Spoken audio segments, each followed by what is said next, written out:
Hi everyone, it's Roger and James here from the What's On at Disney Plus podcast. In this week's episode, we're going to be talking about what's going on with Marvel. There's a lot of stuff moving around and stuff. What's the future of the Disney Plus series, special presentations, movies. We're going to be talking about the release schedules. We'll also be talking about kind of going to continue on with this whole story of what's going on with titles being moved around the world, a kind of an update on what we know, a couple of trailers, and we'll also be talking about some of the big new releases of the week. Obviously, She-Hulk, Attorney at Law, Andor, Rosaline, and Big Shot, and some other bits and pieces. But if you haven't already done the show, make sure you check us out over at whatsondisneyplus.com, bookmark, favorite, etc. You can join our newsletter. You can follow us on Twitter, Facebook, whichever way you want to try and keep up with all the news from Disney Plus. And obviously, you can find us right here on YouTube. So yeah, let's jump into it. So let's talk really with like Marvel, because Marvel has really kind of had a bit of a weird week because they announced at the beginning of the week a massive rejiggle of their schedule. So Blade got delayed a year, so that one got pushed back. We then had Deadpool 3 got then pushed back into November the 8th, which then was supposed to be Fantastic Four. That's then pushed forward into February for the Valentine's Day, and then also Secret Wars has been pushed back about 8 months or so. So basically, it was a domino effect where it comes into. On one hand, it was like, oh, it's not good, all this stuff shifting around. How's it going to affect the Disney Plus series? And there was that little part of me that was like, is this for the best? Is it better that like Disney lose a movie or shift back a movie and kind of get a little bit more time to work on stuff? Because there's been a lot of criticism, and I'm going to be one to say it as well. They've released a little bit too much in the last couple of years, and this, I mean, just looking here at the release schedule. So I'm not going to give dates, but just as we know. So at the minute we have got Guardians of the Galaxy holiday special. We've got Black Panther: Wakanda Forever. We've got What If Season 2, Ant-Man and the Wasp: Quantumania, Secret Invasion, Guardians of the Galaxy Volume 3. Echo, The Marvels, Loki Season 2, X-Men 97, Ironheart, Agatha Coven of Chaos. We've also got Daredevil Born Again. We've got Captain America New World Order, Thunderbolts, Spider-Man Freshman Year, Blade, Marvel Zombies, Deadpool 3. We've also got Fantastic Four. We've got Avengers, the Kang Dynasty, Avengers Secret War. There's also some untitled projects on the list, plus there's other projects that have been floating around for a while. And that's just for the next 4 years. It's a lot. It's a lot. And importantly, we've had a lot recently, although that's not really Marvel's fault. It was a lot of projects that got delayed because of COVID, all coming out in a relatively short period of time. So it's definitely felt like it's a bit stacked. I haven't felt like it's overwhelmingly so, but I've also enjoyed just about every single project that's come out. And if you're not enjoying some of the projects, or She-Hulk maybe didn't hit, or Miss Marvel didn't hit with certain people, then it's like, spread it out a little bit, let them breathe a bit more. I've been happy with the release schedule, but I understand why a lot of people aren't. I think the trouble is for me is that the excitement over a new Marvel, when that Marvel logo comes up, doesn't hit as much as it used to. You used to get goosebumps when that used to come up when you were watching a movie, because it might be 3 to 6 months till it hits again. Now it's like every week. It's less impact. I do feel like Werewolf by Night was a little bit like that, kind of got fudged in with the rest of it, and it kind of got lost. I mean, it was got a lot of attention for a week or two, and then gone off again. And because it's got lost behind She-Hulk, and then we would literally got 2-3 weeks, and then we're going to be into Wakanda. I'm actually looking forward to having a bit of a break for a while. I think that's not a bad thing. I mean, we've still got a few titles coming up pretty soon, but I do wonder if we are going to start seeing a little bit of a slowdown. We've already seen it with the current schedule of series. We've got 5 series just live action set for next year, and I think that's a lot. I could easily see Agatha being pushed back into 2024, and then I'm looking at 2024 and well, if we're just getting maybe Daredevil, because that's going to be essentially 3 seasons worth of episodes with 18 episodes, and Agatha, would that be enough for 2024? I think that might be enough if you spread it out enough. It might be enough, but also with it being 2 years out or a year and a half out, I suspect more things will be announced between now and then anyway. So that that 2 series is probably going to turn into a few more series as Well, the only other side thing is whether or not what are Marvel going to do with this new special presentation format that they've got. So we've got Werewolf by Night was just under an hour. There's been a lot of rumors about Nova, the Nova project, maybe possibly becoming a special. Could we see some of the other ones? I think there's was one of the Wakandan woman. They were going to get a Koyo. I think she was going to get a see it. Could she get turned into a special? Could they turn some of those specials into, or some of those series into specials? Because they because there's a whole other side of things I want to get into in a minute. But the specials might give them a way of toning it down a little bit, doing a little bit less, but being able to tell shorter stories, cheaper stories, without having the full impact of the cinema costs. Right, because a lot of these characters don't need or wouldn't warrant a full movie, and definitely wouldn't warrant like a 6 or 8 episode series. Sure, it worked for Moon Knight, but that was largely because you had Oscar Isaac in the role, and people were drawn in, and you're able to show why this is worth it, even though you've never heard of that character. But characters like Nova or small time characters who don't really have much of a big comics following, even within the comics universe, just like, give them a 45-minute introduction. If it works, then you can expand on it, and if it doesn't work, maybe you can throw them into like a New Warriors project or Secret Warriors, something like that. Well, also, I mean, they could expand on the monsters a little bit more, and do a little bit more with that one. Maybe like Miss Marvel. Miss Marvel special might be a good way of just okay, we can't do a full movie, but we want to carry on with the character and keep extending it. That's one way of doing it. Now, the reason I bring up the reason of why they might want to start slowing down on the series is not necessarily just because of Marvel being stretched too thin, the FX. I would say consumer burnout could be a factor. The other big issue I feel like is from 2024. If Disney is able to sort out what it's doing with Hulu and merge everything in together, end up with Disney Plus kind of looking a little bit like it does internationally, where we're getting multiple shows and multiple specials a year. Multiple shows a week. We're getting stuff every day of the week. Big shows. We're getting the FX shows, the ABC stuff. Does Disney Plus need to be spending hundreds of millions of dollars on a big sci-fi show like Star Wars or Marvel, when it can put on a comedy or like a Grey's Anatomy or something like that that are much cheaper, and they can start toning it down a little bit because they don't need as much? I mean, we talked last week about how many shows we were watching. It was just like, do they need to they don't need these big movies series every week. If they've got 10 to 15 other shows dropping, might not need it as much. It depends on what ends up bringing in the most audience, right? So let's group 10 of those shows together. Does that audience equal what they bring in by having Andor running at the same time? Because Andor generates buzz, right? Yeah. It ends up on social media and Reddit and all these things, and people are talking about it and discussing it. Whereas out of the 10 shows that are dropping, how many of them end up trending? How many of them end up, get talked about at the water cooler now that people are back in the office, things like that?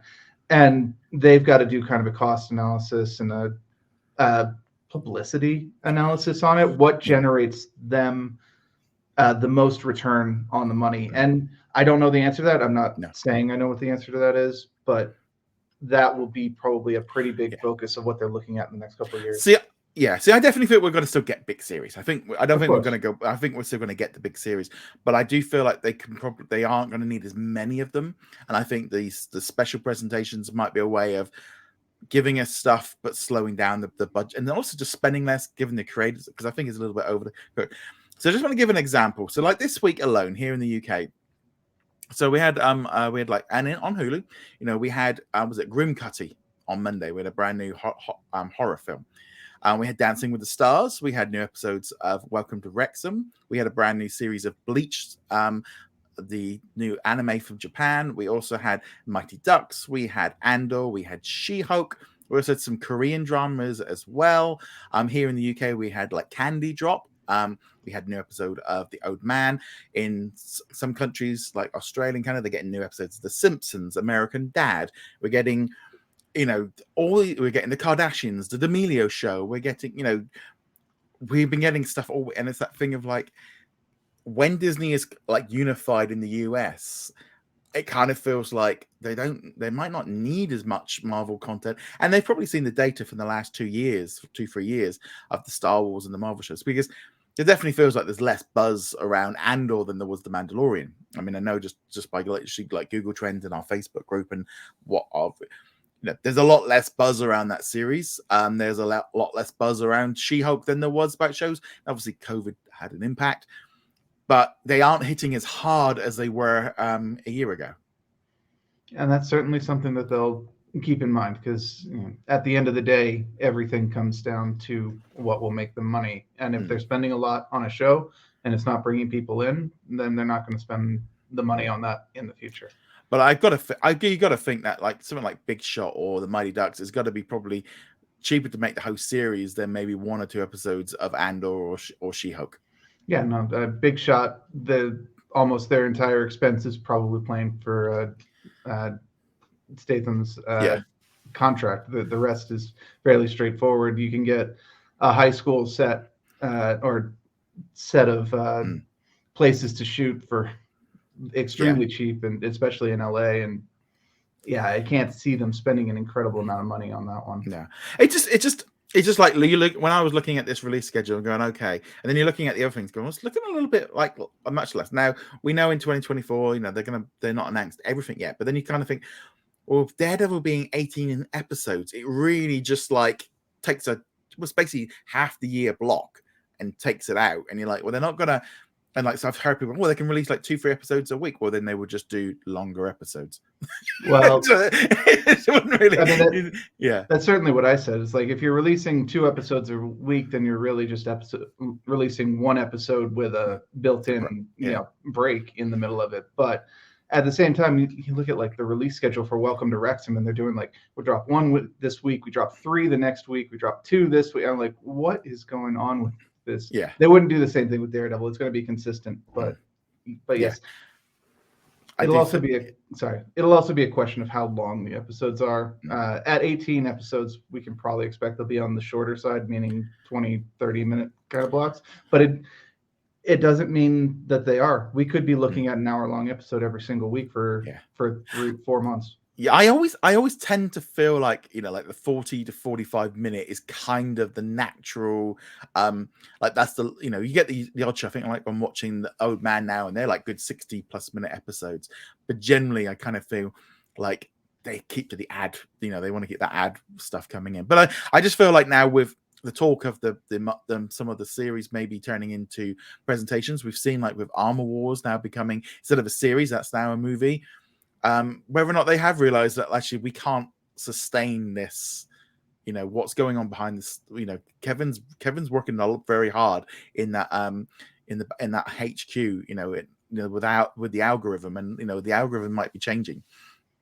Well, it's changed in the past, and it will certainly change again in the future. I mean, we've talked plenty about how in the post-Avengers world, so the first Avengers movie, the first 2 movies after that were highly just following the strategy of the originals. Those were Iron Man 3 and Thor: Dark World. And then it wasn't until Captain America Winter Soldier showed up and was like, no, we can do a different kind of story. And audiences started to react to that, and Guardians of the Galaxy and so on.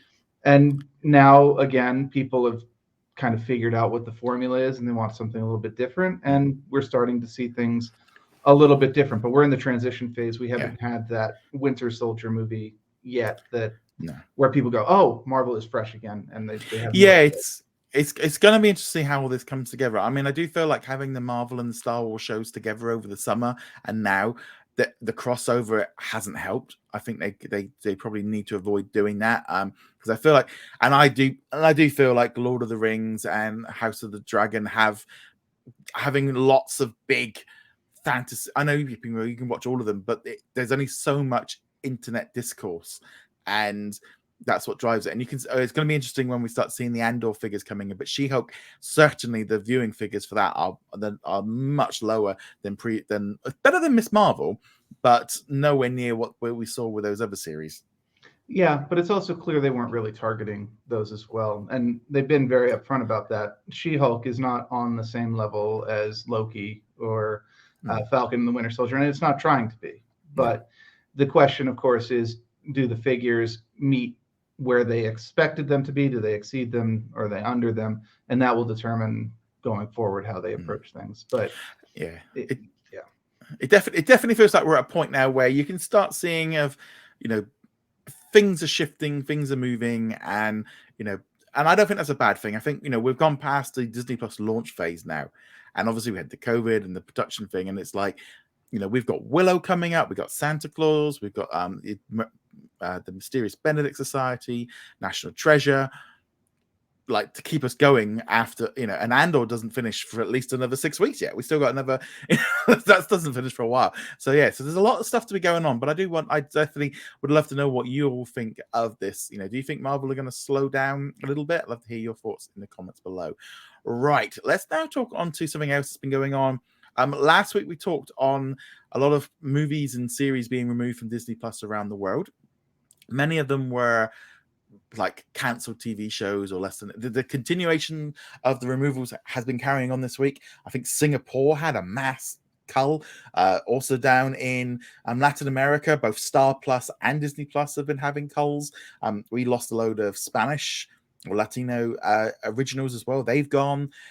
US has been, and like a whole host of like freeform movies have gone from the US and Canada. There's just a lot of removals going on all over the place. Something, you know, normally you'd be like the first of the month, well, there's going to be a movie or two, or the odd National Geographic stuff goes. But we're talking random, like why on a Saturday morning would these movies go? Kind of thing. So we've seen a lot more removals, lots of like speculation online of what's going on. I think a lot of this, to me, more of it is looking like cost cutting, where I don't know whether or not they've got a spreadsheet and they've gone, all right, what's the lowest performing shows and the movies? What are getting the least amount of views? We're going to take them off and save some money because nobody's watching them. Because if it was a glitch, we'd be seeing like big titles removing, and it's not. These are being like, you know, just cut it away like little bits and pieces. Sometimes it can be, I think like Titanic has been removed. I think that's probably due to a re-release or something going on there. But these removals do keep happening, and I want to just bring attention to it because Disney aren't telling you about it, and that's the key thing here. I do think Disney need to be more upfront with removals. Other streamers do it. Just put a little note in there or a little note on the press release that, you know, certain titles are going to be released, or maybe even just explain what's going on. There's been some speculation that maybe they're getting ready to like merge some of the platforms together and they're doing some cleaning up or some sorting out. But again, it's all speculation. It could be money. It could be. I think it could be a combination of things. It could be 6 or 7 different problems, but they've all come at once, and it's just. But yeah, it's just they're not taking away. I mean, I will say this: they're not, most of the time they're not taking away anything like massively popular. It's all the stuff that's less popular. There's been some good series that have been removed, like in Canada, they lost like Prison Break, and so there is the odd little thing that's good, but it's just a bit worrying what's going on.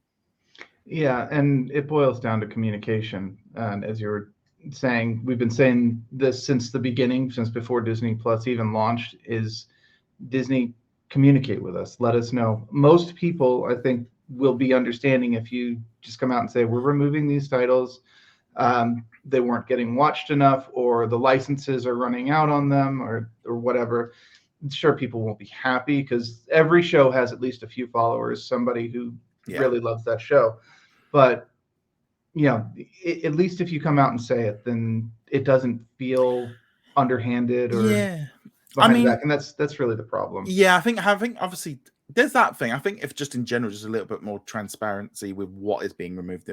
I don't necessarily think why, because I mean, all of the streaming services remove stuff. There's nothing wrong with that, and I think people do need to maybe expect the fact of, you know, we're 3 years into Disney Plus now. It's not a museum. It's not a vault. It's a constantly changing thing.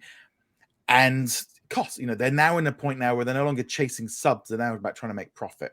And it's like, the only way I can explain this really is like, if you've got a shop and you've got 20 items that you've released this year and 10 of them are just sat there on the shelves and you've got stockpiles of them and you try and reduce them and they still don't go. And they still don't go. Eventually, at some point, they have to come off the shelf because they're just taking up space.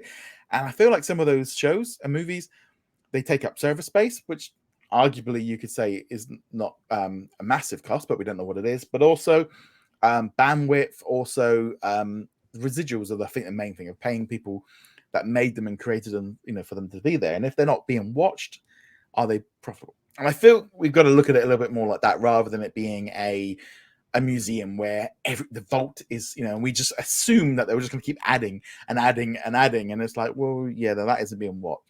I almost view it like a mobile library that goes around. It only has the best, has all the Harry Potters, and it has all the, Shakespeare, and it has, the Where's Wally and stuff, but it doesn't have every single book that's ever been written on it.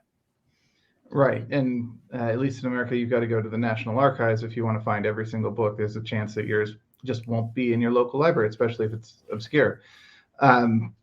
The difference being, of course, at a library, the books are physical and you have to account for physical space, whereas these are digital. And while it's not free to store something digitally, especially if it's not being accessed, there normally is not too much of a cost associated with storage, which makes me think this is residuals more than storage issues. Well, that's it. I mean, if every single time a book got lent out and you had to pay 10 pence to the writer, libraries wouldn't have as many books as they would have, because they wouldn't be making enough of it, and ultimately, there is this kind of weird thing right now. If there's something going on, this could be a, is it to do with the ad tier? Is it due to the, are they going to sort out, because they've got like so many different versions of the app internationally, of Hotstar, the Star Plus, are they doing something there? I hope so.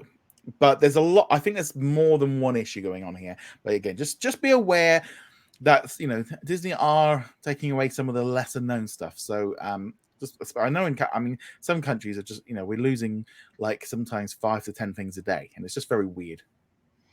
And again, just tell us what's going on, Disney. We don't need an in-depth, detailed report. We don't need a breakdown of, yes, well, this is costing us 20 cents per minute versus bringing in only. We don't need that. We just need, these are the titles going away. We're sorry about it, but it's just not financially feasible for us to keep them. Most people will understand. Sure, you will get some people going, no, this isn't, everything should be everywhere. This should be digitally hoarding. Every single item you have ever touched and ever created should be on here. But most people will be reasonable about it. And also, I mean, they could just randomly turn up. They could be re-added at any given time. The only thing that does get me with this of like, if they are removing this kind of stuff and removing stuff that's less popular and unknown, the chances of them adding in more library content of stuff that's less known, less, that might not be known by people, that might not be watched, suddenly drops down a little bit, because some random series from 1982 that somebody wants to see, well, if Disney now go, well, we don't think this is financially worth the cost of restoring it, the residuals, all the rest of it, we're not going to put it on there because it's just going to cost us money. And or some random movie from like 1952 or something like that. I feel like the lesser popular stuff is not going to be there. And we were just at Disneyland. When you're walking around there isn't, you don't see the characters from everything. You only see the top stuff, the weirdest stuff that people, you're not seeing random cartoon characters like the gummy bears and stuff anymore. You're seeing the stuff that they want out there now. I mean, they will bring them out for special occasions, every once in a while. I know back when I did like one of the 5 or 10Ks, they had Chip and Dale dressed up in the Rescue Ranger gear. This was before the movie, years before the movie. And they'll do things like that. But it's special occasion. You're not going to see... But even those are popular. Even those are. I mean, you're not talking. I don't know. The Wombles or something just really random. Some cartoon that got cancelled after one season. You've got not a lot of chance of seeing it. No, and I think we said this last week or the week before. If you've been holding out for that one title from 1985 that you just desperately wish was on the series, at this point, unfortunately, I don't think it's going to happen. Most of these series, they just don't have the broad enough appeal to justify Disney bringing them on. And I wish that wasn't the case. We all have, some series that we are like the only person who even remembers it, which isn't actually true, but it feels like it. And we're going to have to get them through other means. Yeah, it's just a shame, but let's just keep an eye out, and we'll obviously keep checking on the website because we're updating with the current situation of what's going on there. Let's do a couple of quick stories before we jump into some of the reviews. So we got some new trailers this week. We got Save Our Squad with David Beckham, which is coming on the 9th of November. So we've got the new trailer. David Beckham goes around to a sports club and helps a load of kids. Seems nice, just not for me. Yeah, and this kind of comes on the tail of like Welcome to Wrexham, but it's not the same level because we're not talking about a professional team. We're talking about kids team.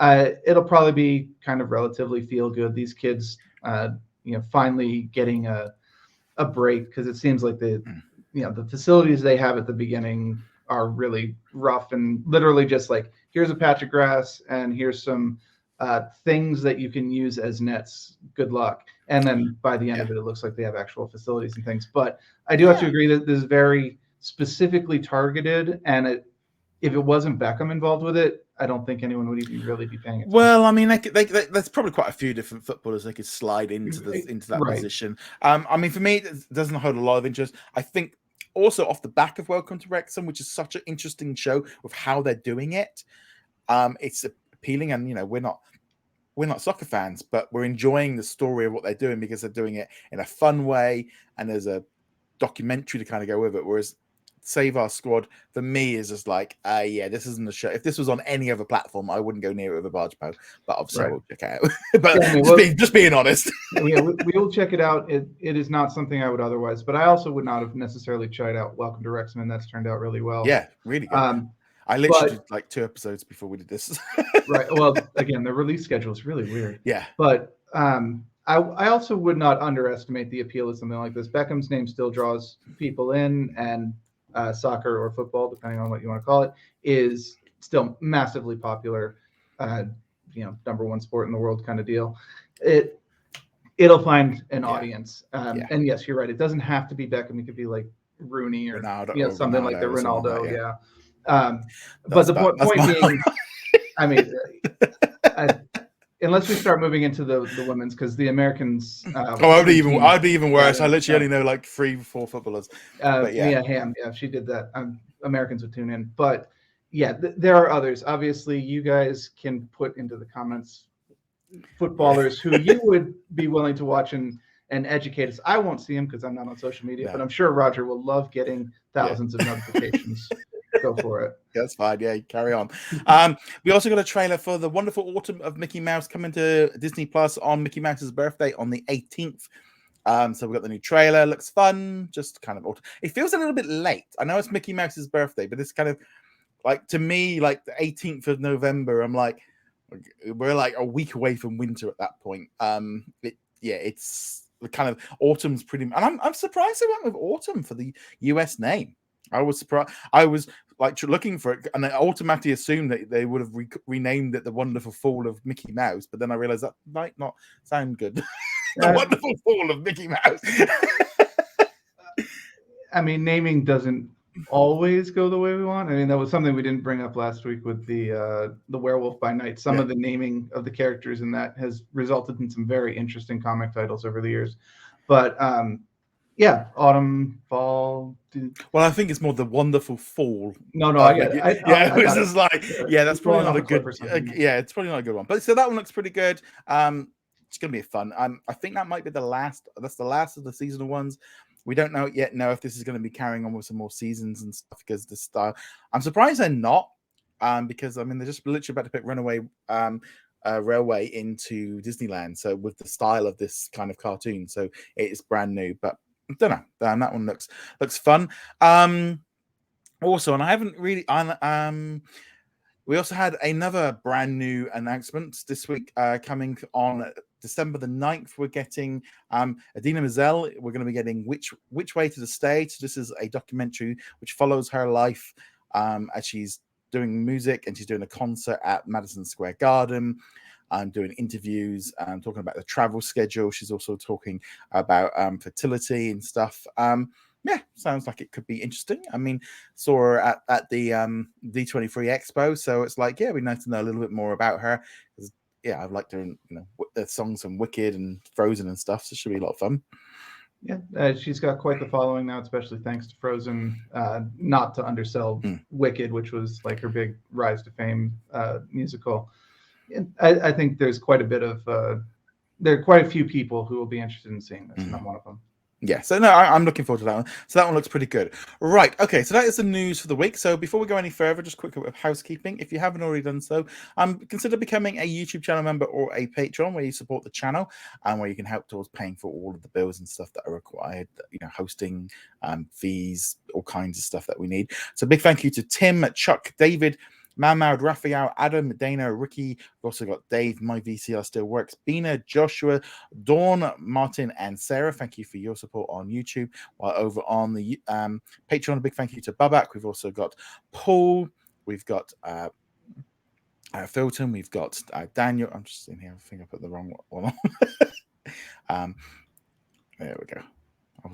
So we've got Daniel, we've got Elliot, we've got Danny, we've got Aero, we've got Dana. Big thank you to Connor, Caleb, Red Mars Man, Cody, Nick. We've also got Chris, Gavin, Jacob, got Lauren, Sarah, and Andrew. So thank you for all of your support for all of that one there. So let's jump into the reviews. Let's start off. Let's just get the big one out of the way. Let's start off with She-Hulk, Attorney at Law, because it's been a few days. What did you think of this finale and the series as a whole? I quite enjoyed it. It was a very different ending than we've seen from Marvel, and it came a little bit as a surprise. I understand why it probably didn't click with everybody, but I did enjoy that ending quite a bit. I was laughing through most of it.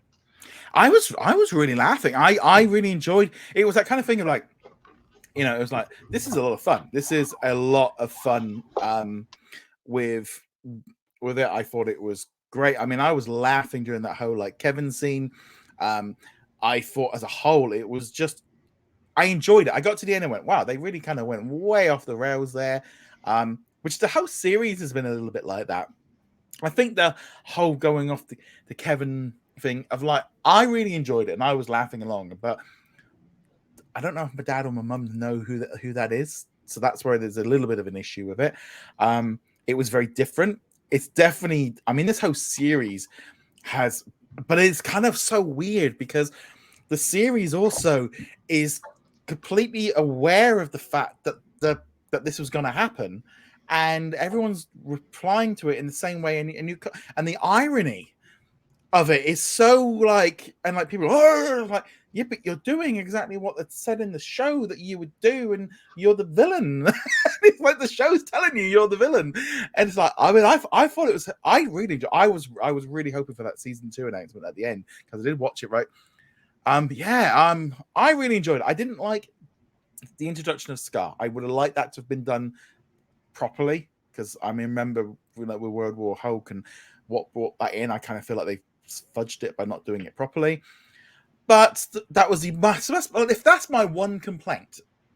It's been a fun series. There was a couple of filler episodes in the middle that I could have done without, but yeah, it was fun. It was a fun series, and I got to the end of it and was like, yeah, it was a fun show. It was different. I enjoyed it. I definitely feel like I enjoyed it more than Miss Marvel, because it's a bit more fun. I like the fourth wall breaking. It felt a bit lighthearted. Some of it's like, yeah, you would do things differently, but if you would only do things differently because you'd want it to be a serious series, this wasn't a serious series, and I enjoyed it. I'm definitely, it's not my favorite series of all time, but then I like Thor Ragnarok or Thor Love and Thunder. I like the Marvel comedy thing, which a lot of people don't. A lot of people did not like Love and Thunder, but I kind of like the comedy side of things. I'm kind of wondering about Love and Thunder in particular, if people, that thing that we were talking about earlier, where it's becoming a little bit formulaic again, where Ragnarok really set like the current formula, which is you can't really have serious events, or the serious event has to be undercut by a joke or a one-liner or something like that. And people are kind of getting to the end of that. And so Love and Thunder, still has that same style and be like, it's time for something new. Well, She-Hulk is something new in that regard. Yeah, I think the whole thing of them just like literally just kind of going, whoa, this is too formulaic. We're going, you could all see where the finale was going from a mile off. couldn't you? It was like, oh yeah. I mean, other than the blood being, becoming, going to the leader or something like that. But it was like they did that whole thing of breaking through it's like that kind of thing. Is that breaking the fourth wall? Kind of coming through the screen, and then the stuff after it. I mean, there's one thing kind of turning to the camera and kind of going, X-Men. or making a joke about banging Mac Murdock kind of thing. Kind of thing of like that. There's that kind of thing of like looking to the camera just like a wink or a little bit, but then literally going into the writer's room. And I thought the whole thing with Kevin was funny, but I can see why people did. I think it depends on if you get the humor and you don't maybe take it so seriously, and I think that's the key.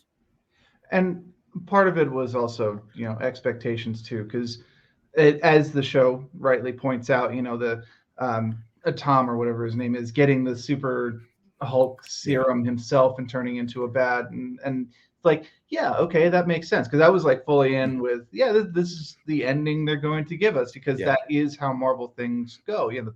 The bad guy gets their powers from the good guy, and sure, it's not great, but I'll roll with it. And then the show going, can we just like not do that? Can I just let's have Abomination sign a waiver or a thing admitting his wrongdoing, and just take the super serum away. And it was just like, all right, you know what, I'm enjoying your take on this, because up to that point I was like, okay, this is going to be the ending. It's going to be a big Hulk throwdown, and they just kind of pulled back from that. And I can understand why a lot of people would be like, no, I wanted the big Hulk throwdown. I wanted Scar to jump in there and start beating people up. And it's like, but that doesn't fit with this show. This was not the tone of the show. Well, it would have needed another half an hour to done all as well. It was going to be. Like I said, it was a lot of fun. I enjoyed it for what it was. A bit of light-hearted stuff. I'm not gonna. I mean, I generally feel like in some ways, it's got the MCU's got so serious. I mean, the whole thing with the multiverse. I mean, it's just just having fun with it. So I mean, if they're bringing Deadpool in, She-Hulk is fine. No, I enjoyed it. So it was a nice, fun series, just different. And sometimes difference is not always good, but this one was like, I enjoyed it. It was a bit of fun. I think that's the key thing. And I think the one other thing which we alluded to earlier, though, is that if you are not, in on the MCU, if you haven't, you don't have to have been following it from the beginning, but if you haven't seen most of the movies, you haven't seen most of the shows, this ending definitely would be like, what is going on? Who is Kevin? Why is this happening? It is an ending that does kind of rely on you having the expectations going into it. So if you're, for whatever reason, you're like, I loved Orphan Black, and I just want to watch it for the actress, and you're coming into it and watching that, this ending's not going to make any sense at all. No, it's not going to hit. No, but it's that catch-22, isn't it? We enjoyed it, so that's the difference. Okay, we also had Andor. We had the kind of conclusion of chapter 2, where it was kind of like a heist. Really good. This was a really good episode. I've been a bit slow and plodding, but this one was where it kind of it delivered where it was going. I'm really enjoying this show. It's just much more serious. It's more low risk, but also kind of it was just really fun. It was not much fun. It wasn't really a fun episode. It was just entertaining, and you were in it, and the characters and stuff, and the team. It was. I just really enjoyed it. I thought it was great. Yeah, it's not that it's fun. It feels that it has consequence, if not to the larger universe, then at least to the characters within it. And there are consequences in this episode, as we said. Not everyone made it out. We'll let you guys watch it if you haven't seen it, so not going to necessarily spoil who doesn't. But from the beginning, we're like, not every single one of these characters is going to get out of here, and they don't, and it doesn't do it with a whole lot of fanfare in most cases either.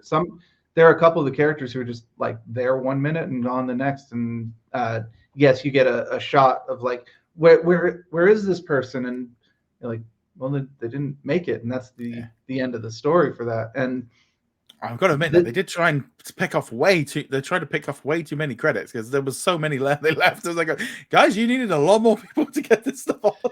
Well, but that again also goes into one of the other themes of the show, which I really appreciate, which is the rebellion is completely unprepared at this point. And then they made that point in episode 5 where Andor just kind of looks in like, you guys have no idea what you're doing, do you? You have no idea how to get the transport out of there. You don't know what kind of forces you're getting. What's your plan? And there's like, yeah, we're going to steal it. That's the result. What's the plan? And they can't answer that. It's also because that kind of weird thing of like a heist movie where the heist didn't go perfectly most of the time. Most of the time, something seemed to be like going a bit wonky. It's just really enjoyable, and it's that kind of thing as well. Andor just being brutal. He doesn't. He is a mercenary, and he's looking after himself. He's not a hero. He's just looking after him, and and I started that feeling like we're only halfway through, and this would have been Mandalorian, or maybe an extra episode, but that would have been it. And it's not even halfway through. It's halfway through the first half, because the second season is going to be the true second half. And but yeah, it feels like the stakes are there. We're still very low. The Empire is still very much just kind of a presence rather than the like oppressive thing. It's much more in this episode than it was before, because obviously they're raiding an Imperial base, but there's no proper stormtroopers there. It's people in half armor. Yeah, but what I really liked was the concept of like the thing of like almost controlling the native population, of kind of manipulating them and kind of saying, well, they're never coming up here again for this special. If they're doing and we've put things in the way to kind of reduce the amount. And it was like things like that were like, oh, that's sneaky. That's like sneaky, like not just going in there and just blowing them up and killing them. It was like, no, we're actually manipulating the people of the planet. And yeah, I enjoyed that little aspect. It was very well done, because we are used to the Empire just showing up. We drop a whole bunch of stormtroopers on you, do what we say, and you get out of the way. And this part, they're just like, yeah, it's a little easier for us to just control the people subliminally. We put things, and they didn't even put like obstacles. They're just like, we put some inns on the path, and that kind of shed people off of the trail. And now it's only this small collection of people. And obviously this story, we'll see some other offshoots of that probably coming up in the next few arcs. But I have appreciated this much more realistic look at how the Empire holds control. And also, again, going back to, we're used to the rebellion being Luke Skywalker and Princess Leia and Han Solo, exceptionally competent people who just mow through armies of stormtroopers. And now you've got these guys who are like, yeah, what skills do you bring? I'm just really mad. Yeah, and they're literally hiding from just a handful of troops, kind of thing. So I thought that was really good. We also had another new film released this week. So Rosaline was released on Disney Plus around the world and on Hulu in the United States. Also check out our channel and on the website. I did an interview with the composers of the film, Drum and Lace and Ian, this past week. So check that one out. But did you get a chance to watch Rosaline? What did you think? Not much. Honestly, this will be a movie that I will have forgotten about probably by the end of us recording this, because I no longer need to keep it in my brain. It's not as bad as I was expecting it to be, but I mean, at its very best, it's mediocre. So. Yeah, to me, it was just a typical rom-com. There wasn't anything in here that was amazingly brilliant. There wasn't, but it was okay. I enjoyed it. I'm glad I've seen it. It was that kind of weird thing of, I preferred the first bit where Rosaline was just awful and being it was really the point when she started turning it nice. That was when it got a little bit like predictable. But yeah, it was fun. I mean, it was definitely an interesting film. I do feel like it's kind of a bit of a throwback to the noughties. Something we don't really get too many of them now. But this is a prime example of we don't get to see this kind of stuff as often now. But it is a perfect streaming movie for the weekend. If you're into your romantic comedies and stuff. But it's fine. It was for what it was. It was. I mean, it's not gonna win any awards. But I did like was it Caitlin Denver? She was from the Dope Sick. I thought she was good in the role as kind of when she was snarky. I liked her when she was snarky. When she started getting a bit bland at the end, it was a little bit less so. But yeah, I think this would have been better if they'd actually disentangled it from Romeo and Juliet. Use the setup, Rosaline, jilted lover. Who is this Juliet person who's coming and taking the person who is my boyfriend up to the beginning of Romeo and Juliet? She gets name dropped once in the play, and then you never talk about her again. And then, but then having her do this kind of like Forrest Gump weaving into the story, and oh, she's actually hiding in the back of this scene, and I was just like, oh my god, this is actually literally not, this is actually terrible and not funny. And yeah, I would have much preferred if it had just been her and her suitor just kind of going, you know what, actually I'm over Romeo. This my life is not over because I'm a 15-year-old girl and going through my first breakup, and yes, it feels like the world is crashing, but it's not. And tying it into Romeo and Juliet actually kind of diminished the story after that point. Also, and this kind of actually goes back to Wicked that we were talking about earlier as well. I really hate the let's fix the ending of stories where, oh no, Romeo and Juliet aren't dead. We just had this misunderstanding and we pretending they're dead to the parents, and now they're often like, you're undercutting the entire point of Romeo and Juliet in the first place. And again, I love Wicked, but that ending where Elphaba is still alive, I'm like, no, not really. I think the only thing for me that kind of was a bit weird was the accents, because they were like all over the place. Even as a non-British speaker, it's kind of like, where are you guys from? It was just kind of like suddenly having this stoner pizza delivery guy turning up. Yeah. Anyway. One final thought, kind of inverting what I just said. I did appreciate that at the very end, when Romeo and Juliet are literally sailing off into the sunset, they're just kind of sitting there going like, so what do you like? I like food. Oh, well, I'm lactose intolerant. Oh, okay. I did actually like that scene because that does fit with the Romeo and Juliet of like, do these two people actually know each other, or are they just infatuated? Because that was genuinely funny. That was my favorite part. But of course, it is literally the post-credit sequence. And like I had to watch the entire movie to get the one scene that was funny. Yeah. So there we go. That's Rosaline. Also, let's now talk about Big Shot season 2. So the entire season dropped on Wednesday. Did you get to watch all of it or just a couple episodes? Well, you know, I mean, I can't binge for anything. So, but for me, I got through 4 episodes, which is actually kind of bingey for me. I enjoyed it, at least so far. The first 4 episodes, especially when you compare it to, say, Mighty Ducks or something like that. This is a much better series. It's not perfect. There are definitely things we can nitpick, and the story gets a bit convenient at points. It's like, oh, we brought back the assistant coach, but now she's coaching the boys team who are conveniently at the high school. I'm like, okay, yeah, I get it. It's set up. The main story is now shifting to these two, but you know, okay. Sure. Well, I was able to watch all of it because I did have access a week earlier, so but even then I think I did 3 binges for the whole 10 episodes. I did like 3 or 4 episodes, then the next day I did like 4. So it was actually quite easy because they're a bit shorter episodes this time, only about half an hour. Like I said, convenience in some ways, in some of the storylines, especially later on in the season, you'll kind of get to a point where it's like, you can see where everything's going a mile away, and not necessarily everything. There was noticeably a lot less. Some of the characters from the first season, all the faculty staff are gone now. You know, the horrible English teacher with the accent, she wasn't in there. The best, the other coach wasn't in there. But you can but this is where you start going, right, this is where the COVID situation and you're seeing it in lots of movies and series right now, where the cast is drastically cut. I had a friend message me going, why in the Mighty Ducks are like half the team missing? I said, because they need less kids on the set, so they've cut them back. They're bringing 5 new kids in. They need to kick 5 off because they don't want them all hanging around.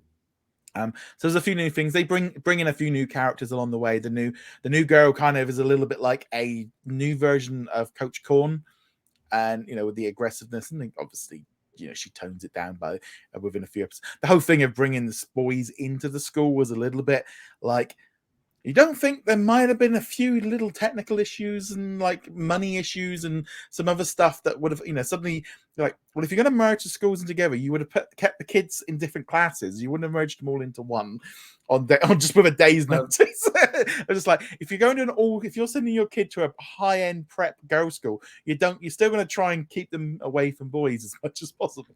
Yeah, like I said, it's clearly a writer's convenience thing, and the writers understood that. I'm not saying that the writers were just like, yes, people won't notice the obvious things. They're just kind of like, you know what, this is the setup. We're just going to do the setup real fast, and then we'll get to the stories that we want to tell. Yeah, and that's it. Which, yeah. I mean, I'm not 100% with, but I understand it. They don't want to spend a whole lot of time with the technical things. There's actually quite a few stories that actually drop through the whole 10 episodes. And they're all very quickly covered over. I mean, the girl gets anxiety and she's kind of leading the class and teaching everyone else about anxiety within like 2 episodes. Right. It's like the speed that they go through stuff. And on one hand, you kind of look at this going, oh, it's a little bit more grown up. It feels more grown up. It kind of you could see this being on a Saturday evening. And then sometimes it kind of pulls it back. You've gone a little bit back to being a kid. It's like, and then it's like, oh no, we're going back into the adult storylines. And, this is a story about, death. And then we're going to do another. And it's like, finding your parents. Nothing ever really kind of gets beyond like one episode before it's kind of resolved and moved on. And it's a little bit of like, oh, it's not quite gritty enough because my wife said it's still a little bit kiddie, but it's not kiddie. It's a bit. It's got a different audience, and I definitely prefer it over Mighty Ducks. I haven't even watched this week's episode because I've been watching other stuff, but yeah, this one I really enjoyed it. I mean, the fact I'm really hoping we get this 3rd season. Getting to the end of it, I feel like might have set it up that it can do, but they could also not do it, and it would be fine. The fact they dropped the whole lot at once with they released like 2 posters now and like 2 trailers. It's like this is kind of, I think this is at the end of it. It does feel like the writing is on the wall for it, at least from what I've seen of season 2 so far. I wouldn't mind it continuing, but as long as episode 10 ends in a fairly satisfactory point, I'll be okay with season 2 being the end. But I would definitely prefer them continue this over Mighty Ducks. I did see this week's episode. It's on the same trajectory as the other episodes. So, nothing. Yeah, I think because there's been so much stuff and I've been watching other things on Disney Plus of just like Mighty Ducks is so low on my scale. I'm kind of disappointed in some way, like with Big Shot. I've gone like, okay, I watched a whole lot of the weekend and that's it. I'm done. I'm like, okay. Where the weekly release was like, I would have had like 2 months or a couple of months of the characters, and this was like bing bada boom and off you go. And they were just like, oh, and that might be at the end of this one because he's going to be starring in a new like Jennifer Simpson autobiography series for Freevee or for Amazon Freevee.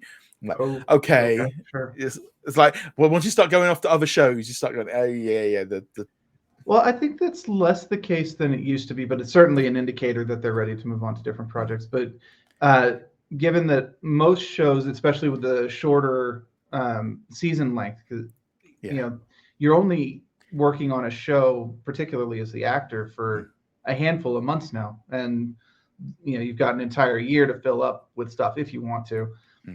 So conceivably, a lot of these actors, especially the bigger name actors, and yes, Stamos is still one of the bigger name actors in the TV sphere, they can do multiple shows because it's not like Agents of S.H.I.E.L.D. Agents of S.H.I.E.L.D., 24 episodes a year. You're basically filming that for an entire year. You don't have time to do other projects.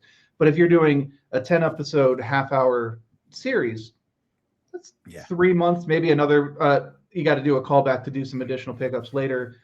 That's only a quarter of the year. Yeah, I mean, it's like you kind of think with Big Shot. I mean, the 2 seasons together wouldn't even make one traditional series with the amount of episodes. It's like I said, I really enjoyed it. I really want everyone to check out Big Shot. Give it a go.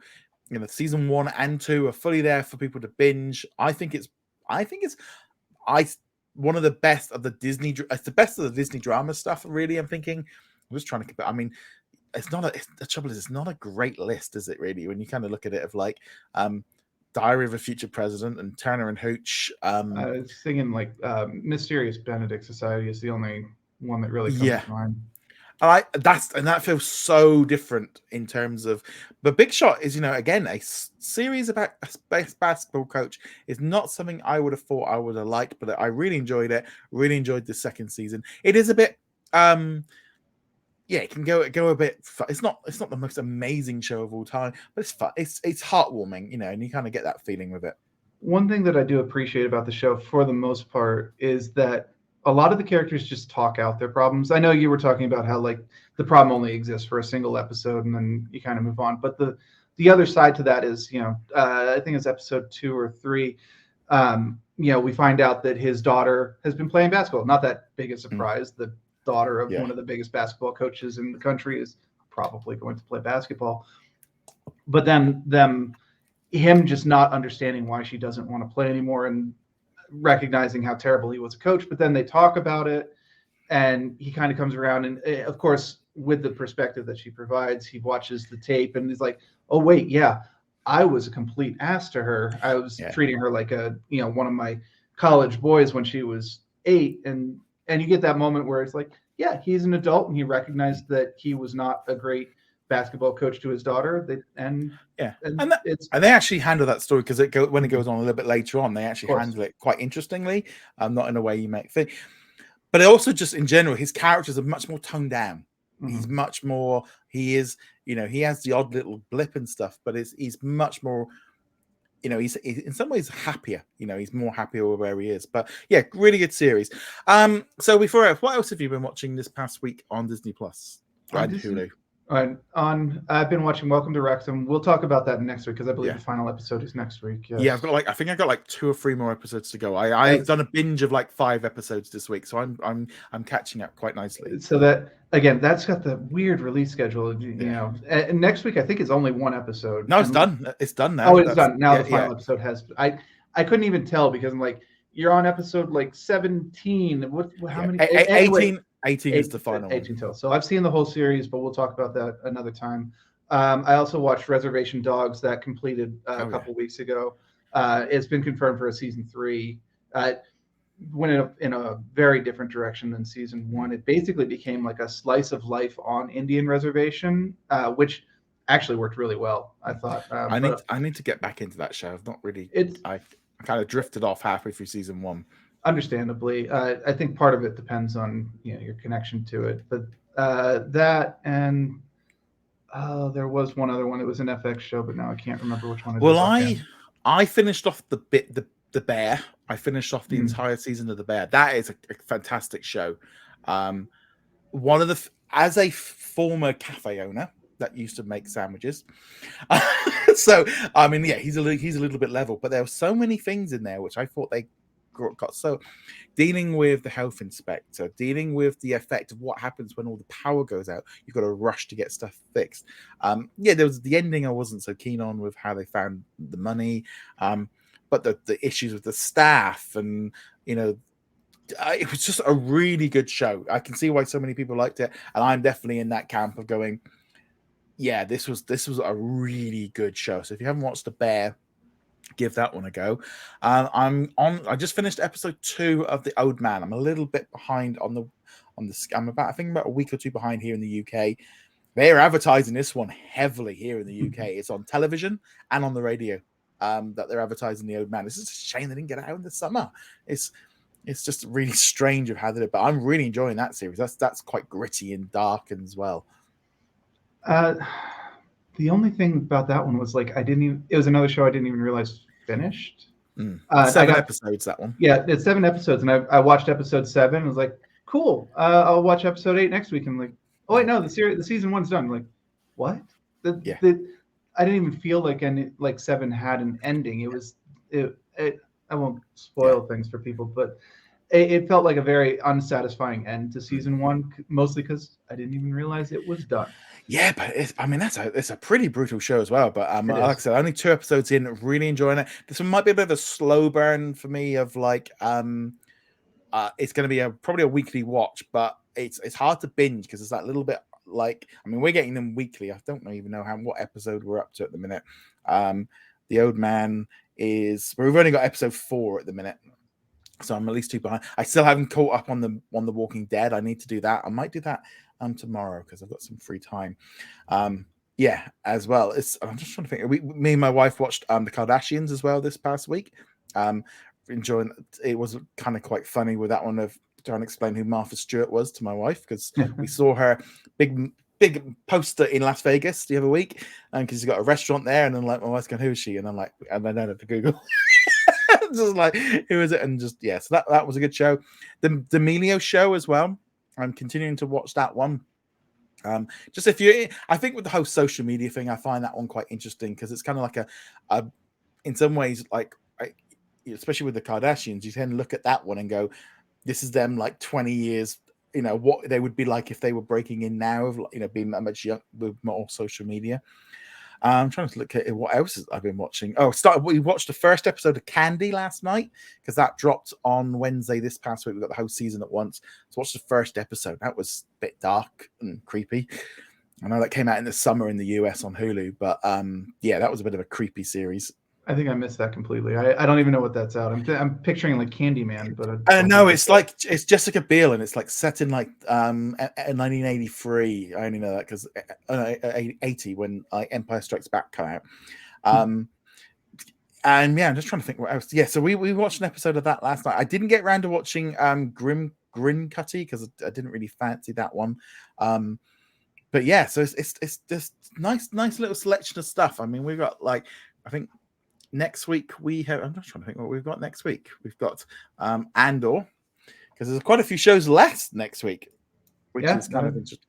She-Hulk's done. Obviously, Rosaline was a movie, so we're not going to do that. Welcome to Wrexham is done. Maybe we'll talk about that if you watch the final episode, so we can do like a recap. Yeah. There's a movie that I can talk about next week, Matriarch, which is coming to Disney Plus on Friday and onto Hulu. So I'll be talking about that one. I'm just looking here what we got next week, and there's a double episode of Dancing with the Stars. Oh, Bear in the Big Blue House. We could talk about that. No. Okay, so we have got next week's big Disney Plus original is In the Soup Friendcation, which is the South Korean. I'll be watching an episode. Again? In the Soup or soup. And there's no U in it. It's In the Soup Friendcation. Okay, I have no idea. It's basically got a number of Korean very popular like boy band and musicians. Kind of they get together and just hang out and stuff. I think it is subtitled now, so. But it's gonna be a big hit. It's gonna be a big one on Disney. Is it a reality show or is it a scripted show? Yeah, kind of a reality. It's like a reality one. They all get put in like a house for a week or two. I don't know. Okay, so it is the boy band members actually as themselves. Yeah. Okay. Yeah. I know nothing about K-pop, but yeah. I recognize that they are massively popular. So yes, unironically, this will be exceptionally popular. I'm sure. They go on a 4-day friendcation and witness their time together as their true selves. Yeah, my dog's having a full-on snoring. I can't hear him. No, but yeah, so that one's going to be a big one. But yeah, so lots of great stuff coming up. Well, that actually reminded me. So not K-pop, but the other show that I watched this week was Spy Family over on Hulu. I watched the first 3 episodes of that from season 1, and season 1 ended like months and months ago. But like every anime fan that I know has been like, you have to watch this show, Spy Family. There's an X in the title, but I don't think you're supposed to pronounce it. And I am always like super cautious with anime because I've ended up watching things where like this is way beyond anything. But watching Spy Family, I watched the first 3 episodes in one sitting. I was just like, okay, this is actually really good. Did you? I was going to say, did you happen to watch Bleach? The new Bleach that dropped onto Hulu. I did not. It's funny though. I watched like a few episodes of Bleach way back when the first series was coming back in the early 2000s. Wasn't my thing, but then it started trending again, and people were talking. I was like, why are people talking about it? Yeah, there is a new Bleach show on Hulu. Having said, I only watched like 3 episodes, and I wasn't hugely enamored with it back in the day. I'm not. Yeah, because the problem is they launched it on Disney Plus here in the UK, Canada, and Australia. And it was a simulcast, so that was launched at like 8:30 Hulu time, and then it updated like in here in the UK at like 4:00 in the afternoon. People were massively confused because Disney just there was a random tweet from the company that make it saying Disney Plus internationally and Hulu, but it was like most of Europe didn't get it, most of Latin America didn't get it, and so it was a little bit messy in terms of the release. So hopefully this week things calm down a little bit. Now we know where it is. But if you go onto Disney's social media right now and you look at the comments, it is just where's Bleach, where's Bleach, where's Bleach, where's Bleach. It's just like everyone was, and it's like, yeah, it was a real messy launch because of just communication.